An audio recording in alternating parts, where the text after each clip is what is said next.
Halo, pernah nggak sih Anda merasa rencana strategi 5 tahunan yang canggih itu kok rasanya sedikit kaku ya kalau dihadapkan sama kenyataan pasar yang berubah cepat? Kaku banget seringnya. Apalagi sekarang kan, semuanya serba nggak pasti. Nah, itu dia. Gimana kalau strategi bisnis terbaik justru nggak sepenuhnya dirancang di ruang rapat, tapi muncul sedikit demi sedikit dari pengalaman di lapangan? Wah, itu ide yang cukup menantang ya. Iya kan? Hari ini, kita bakal selami gagasan ini. Sebuah perspektif yang dikenal sebagai sekolah pembelajaran atau The Learning School dalam studi strategi. The Learning School. Sumber utama kita, bab 7 dari buku Strategi Safari. Buku klasik ini loh, yang benar-benar nantang cara kita mikir soal strategi. Oke, jadi misi kita apa nih? Misi kita kali ini, membongkar ide bahwa strategi itu seringnya terbentuk lewat proses belajar kolektif, adaptif, kadang ya, nggak terduga gitu. Bukan cunda dirumuskan dari atas. Oke, mari kita bedah ini. Siap. Ini memang pergeseran cara pandang yang fundamental loh. Banyak dari kita kan terbiasa mikir strategi itu soal ya analisis pasar mendalam, perencanaan langkah demi langkah. Penentuan posisi yang cermat. Betul, semua dikontrol manajemen puncak. Kayak yang diajarin sekolah-sekolah strategi tradisional gitu. Hmm, Nah, sekolah pembelajaran ini datang terus bilang, tunggu dulu, kenyataannya seringkali lebih kompleks dan ya berantakan dari itu. benar. Mereka bilang dunia bisnis itu terlalu dinamis, terlalu nggak pasti buat bisa dipetain sepenuhnya dari awal. Nggak mungkin ya bikin rencana sempurna dari hari pertama. Hampir mustahil, kayaknya. Jadi, alih-alih fokus ke perencanaan strategi, mereka lihat gimana strategi itu terbentuk. Iya, dalam tindakan sehari-hari. Tepat sekali. Inti gagasannya strategi itu seringkali muncul, emerge gitu ya istilahnya. Emerge ya. Jadi, terbentuk seiring waktu pas organisasi nyoba hal baru, belajar dari sukses dan gagal, terus pelan-pelan ngenalin pola tindakan mana nih yang efektif. Yang paling menarik di sini tuh, gimana ini ngubah peran manajer. Udah bukan sekedar perancang utama lagi, Jadi apa dong? lebih kayak fasilitator atau bahkan petani gitu yang menumbuhkan pembelajaran strategis di dalam organisasi. Oke. Mari kita perdalam perbedaan krusial ini. Formulasi versus pembentukan. Sekolah pembelajaran kan mengkritik pandangan tradisional ya. Betul. Terutama soal pemisahan tajam antara pemikiran, itu loh, merumuskan rencana, sama tindakan, alias melaksanakan rencana. Mereka bilang pemisahan ini bahaya. Kenapa tuh? Ya gimana? Anda ngerancang sesuatu di Menara Gading, tapi lepas dari realitas, lepas dari pembelajaran di lapangan, kan? Iya, Ya aneh ya. iya juga sih. Bahkan katanya ada studi, walau angkanya mungkin bisa diperdebatkan ya, tapi intinya, sebagian besar strategi yang dirumuskan rapi itu gagal diimplementasi sepenuhnya. Pemisahan pemikiran tindakan ini memang inti kritiknya. Kalau mikir strategi itu murni proses intelektual di puncak, ya bisa-bisa kehilangan kontak sama apa yang sebenarnya terjadi. Contohnya ada nggak? Ada. Ingat Theodore Levitt soal marketing miopia? Itu loh perusahaan yang saking fokusnya sama produknya sendiri sampai lupa sama kebutuhan pelanggan atau perubahan industri. Oh iya ya. Nah, itu contoh klasik pemikiran yang udah lepas dari tindakan dan realitas pasar. Sekolah pembelajaran lihatnya keterhubungan erat antara mikir dan bertindak itu justru kunci adaptasi. Sebetulnya pemikiran ini udah lumayan lama juga ya akarnya. Betul. Salah satu tokoh awalnya Charles Lindblom. Artikelnya tahun 59, The Science of Muddling Through. Muddling through. Apa tuh artinya? Itu dia ngamatin gimana kebijakan publik dibuat, ternyata bukan proses linear rasional kayak di buku teks. Lebih kayak, mengatasi masalah secara tambal sulam. Tambal sulam. Maksudnya? Ya, berantakan, bertahap, fokusnya perbaiki masalah konkret aja terus melibatkan banyak pihak yang saling menyesuaikan diri, bukan desain besar dari awal, tapi langkah-langkah kecil. Wah menarik. Jadi nggak harus grand design gitu ya? Implikasinya gede loh dari muddling through ini. Keputusan penting bisa muncul dari mana aja, seringnya malah dari yang paling dekat sama masalah. Fokusnya penyelesaian masalah praktis, bukan cuma ngejar target abstrak di kertas. Koordinasi juga terjadi lewat penyesuaian timbal balik, bukan komando terpusat. Jauh banget ya bedanya sama ide perencanaan rasional yang komprehensif dari atas ke bawah. Jauh banget. Apalagi untuk zaman itu kan. Tapi kalau strategi cuma tambal sulam, apa nggak kesannya jadi pasif banget? kayak nggak punya arah gitu. Nah, pertanyaan bagus. Disinilah masuk James Bryan Quinn dengan konsep logical incrementalism. Incrementalisme logis kira-kira gitu ya. Ini tahun 80-an. Oke, gimana tuh konsepnya? Quinn ini ngamatin manajer puncak di perusahaan besar. Dia nemuin, mereka itu nggak merancang strategi detail dari awal, tapi juga nggak membiarkan hanyut gitu aja. Ada keseimbangan. Jadi peran manajer puncak masih penting dong? Masih krusial, tapi beda perannya. Mereka lebih kayak arsitek proses gitu. Mereka netapin visi atau tujuan umum yang luas. Oke. Terus secara proaktif ngebimbing aliran keputusan-keputusan kecil dan adaptasi terhadap peristiwa eksternal. Supaya apa? Supaya pelan-pelan ngarah ke tujuan besar tadi.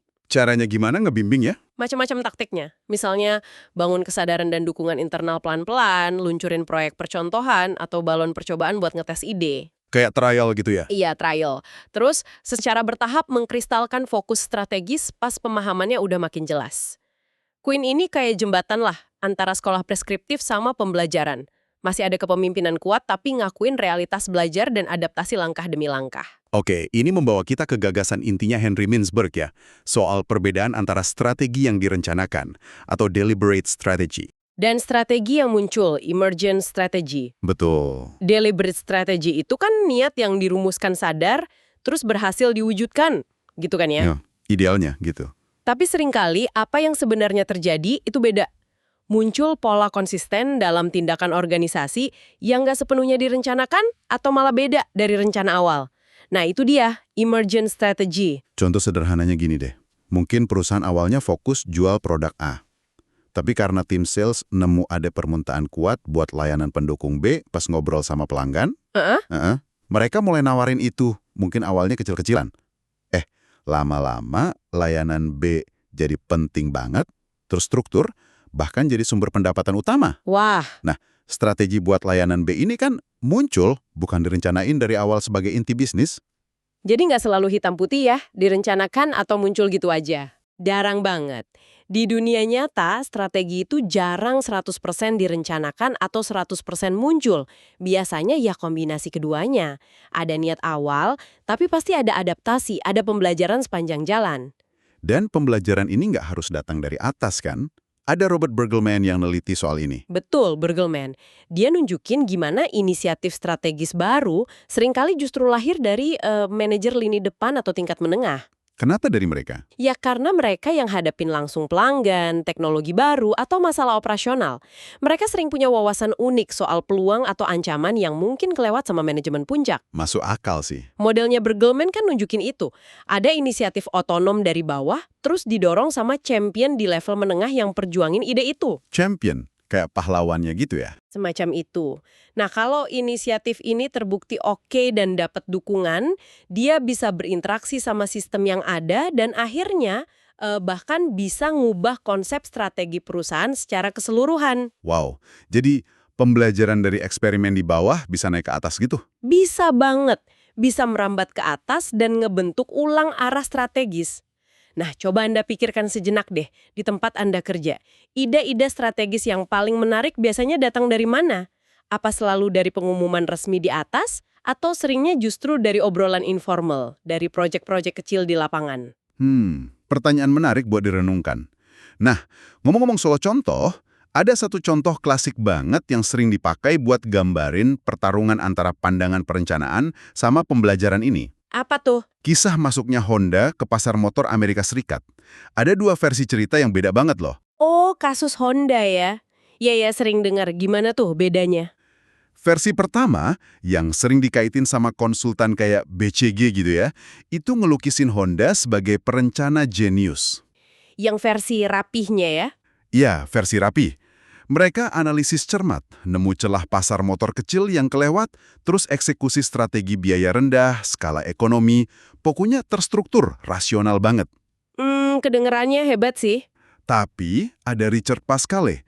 Dia kemudian wawancarain orang-orang Honda yang beneran ada di sana waktu itu. Dan nemuin cerita yang, wah, jauh lebih berantakan, lebih mirip sekolah pembelajaran. Nah, ini yang seru nih. Cerita berantakannya gimana? Jadi, menurut Pascale, Honda itu datang ke AS modalnya cekak banget. Fokus awal mereka malah motor besar loh, karena itu yang dianggap pasar utama. Oh, kebalik dong sama cerita pertama. Kebalik. Tapi, sialnya, motor besar mereka ternyata sering bermasalah di kondisi jalanan Amerika yang, ya tahu sendiri, perjalanannya jauh-jauh. Terus gimana dong? Nah, sementara itu, staf Honda sendiri buat transportasi sehari-hari di sekitar LA itu pakai motor bebek kecil yang 50 cc itu. Oke. Secara kebetulan, motor kecil ini mulai dilirik sama beberapa pembeli, termasuk dari retail gede kayak Sears. Awalnya manajer Honda ragu, kan motor kecil dianggap nggak serius. Iyalah, pasar AS kan sukanya yang gede-gede biasanya. Betul. Tapi karena motor besar mereka bermasalah dan mereka butuh duit cepat ya terpaksa deh mereka mulai jual si motor 50 cc itu. Dan ternyata, Meledak. Pasarnya meledak. Orang Amerika yang tadinya nggak kepikiran naik motor besar yang sangar, malah tertarik sama motor kecil yang ramah, praktis ini. wah, Bahkan slogan legendaris "You meet the nicest people on a Honda" itu konon awalnya cuma ide dari tugas kuliah mahasiswa, bukan hasil riset pasar gede-gedean. luar biasa ya kontrasnya. Satunya strategi dirancang cemerlang, satunya lagi serangkaian kesulitan, kebetulan, adaptasi cepat, belajar langsung dari pasar. Bener-bener kayak bumi dan langit ya dua cerita ini. Tepat. Kisah Honda versi Pascale ini jadi ilustrasi kuat gimana strategi bisa muncul dari proses belajar yang adaptif, trial and error, dan kejelian ngelihat peluang tak terduga. Bukan cuma hasil analisis dingin di ruang rapat. Ini jadi bikin mikir ya, sebenarnya gunanya analisis strategis itu apa? Buat ngeramal masa depan kayak perencanaan, atau buat pahamin pola yang muncul biar bisa bertindak lebih cerdas ke depan, kayak pembelajaran? Itu perdebatan menarik memang. Buat Anda sendiri nih, cerita mana yang terasa lebih klik gitu ya dengan pengalaman Anda ngelihat strategi terbentuk di dunia nyata? Yang terencana rapih atau yang adaptif kayak Honda tadi? Pertanyaan bagus. Nah, pandangan ini kan kemudian menginspirasi konsep organisasi pembelajar ya, learning organization. Betul. Itu organisasi yang secara sadar, secara sistematis, bangun kapasitasnya buat terus belajar dan beradaptasi. Ciri-cirinya gimana tuh organisasi pembelajar? Mereka dorong eksperimen, nggak takut ngakuin salah sebagai pelajaran. Terus, mastiin pengetahuan itu ngalir dari semua level, nggak cuma dari atas. Dan terus-menerus lihat keluar buat dapat wawasan baru. Gimana caranya pengetahuan itu bisa ngalir secara kolektif? Kan nggak gampang ya? Ada gagasan soal gimana pengetahuan bergerak di organisasi. Ada pengetahuan tacit yang intuitif di kepala orang, susah ditulisin. Kayak feeling gitu ya? Iya, semacam itu. Dan ada pengetahuan eksplisit yang formal, bisa dikodifikasi, ditulis, di laporan atau manual. Nah, organisasi pembelajaran yang efektif itu bisa ngubah tacit jadi eksplisit biar bisa di-share. Oke. Dan sebaliknya, bantu individu internalisasi pengetahuan eksplisit jadi pemahaman tacit yang mendalam. Jadi, proses sosial, interaksi antar orang, itu jadi penting banget buat nyiptain pengetahuan strategis baru secara kolektif. Jadi bukan cuma soal sistem tapi juga interaksi orangnya ya? Banget. Tapi penting juga kan ya buat lihat batasan dari sekolah pembelajaran ini. Bukan berarti kita harus buang semua perencanaan kan? Oh, tentu saja. Nggak gitu juga. Ada beberapa resiko kalau kita terlalu ekstrim nganut pandangan pembelajaran murni. Misalnya apa tuh? Pertama, bahaya nggak punya strategi sama sekali. Jadi cuma sibuk bereaksi sama masalah harian aja, nggak ada arah jangka panjang yang jelas. Cuma pemadam kebakaran gitu ya? Nah, itu dia. Kedua, risiko hanyut strategis atau strategic drift. Organisasi belajar sih, tapi terlalu lambat. Akhirnya ketinggalan sama perubahan lingkungan yang radikal. Belajar tapi telat ya? Betul. Ketiga, ada bahaya pembelajaran tahayul. Salah ngertiin sebab akibat dari sukses atau gagal masa lalu. Atau groupthink, semua orang setuju aja biar aman, ide baru jadi mati. Wah iya juga ya. Terakhir, organisasi itu perlu nyiumbangin antara eksplorasi, nyari hal baru, belajar, sama eksploitasi. Manfaatin apa yang udah jalan baik. Ada waktunya nabur benih baru, ada waktunya manen hasil yang udah ada. Jadi nggak bisa cuma belajar terus ya? Nggak bisa. Jadi, pembelajaran strategis itu perlu, tapi ya butuh fokus, butuh disiplin juga. Nggak bisa asal belajar aja. Oke. Jadi rangkumannya cukup kuat ya. Pembahasan kita kali ini dari bab 7 strategi safari, nunjukin bahwa strategi itu seringnya nggak sepenuhnya dirancang dari atas ke bawah. Iya, seringnya terbentuk atau muncul. Lewat proses pembelajaran kolektif yang adaptif, kadang kelihatan acak, tapi penting banget buat bertahan di dunia yang terus berubah ini. Kisah Honda tadi, atau pentingnya inisiatif dari lini depan, itu contoh nyata gimana pembelajaran ini bekerja. Nah, pertanyaannya buat Anda para pendengar. Coba deh refleksikan gimana strategi kayaknya terbentuk di organisasi atau lingkungan yang Anda kenal. Lebih mirip cetak biru yang diikuti plek, atau lebih kayak, ya, perjalanan penemuan gitu. Sekolah pembelajaran ini ngasih kita kacamata yang lebih realistis ya, buat lihat gimana strategi beneran terbentuk, apalagi di situasi yang dinamis, penuh ketidakpastian kayak sekarang. Menghargai kecerdasan kolektif dan adaptasi ya intinya. Betul, tapi seperti tadi kita bahas, ini bukan berarti ngilangin pentingnya elemen dari sekolah lain loh ya. Visi yang jelas, misalnya dari sekolah kewirausahaan, atau analisis pasar yang tajam dari sekolah posisi, itu tetap punya peran penting. Jadi kuncinya integrasi ya. Itu gimana mengintegrasikan wawasan dari berbagai pendekatan ini. Nah, sebagai penutup nih, mari kita tinggalkan satu pemikiran buat Anda bawa pulang. Kalau kita terima nih bahwa strategi terbaik seringkali muncul dari pembelajaran kolektif, dari eksperimen, adaptasi di lapangan, tantangan besarnya adalah gimana caranya Anda sebagai pemimpin atau bagian dari organisasi bisa secara sadar nyiptain taman bermain yang subur buat pembelajaran strategis ini. Taman bermain ya. Maksudnya? Iya, lingkungan yang aman buat nyoba, buat gagal, buat belajar.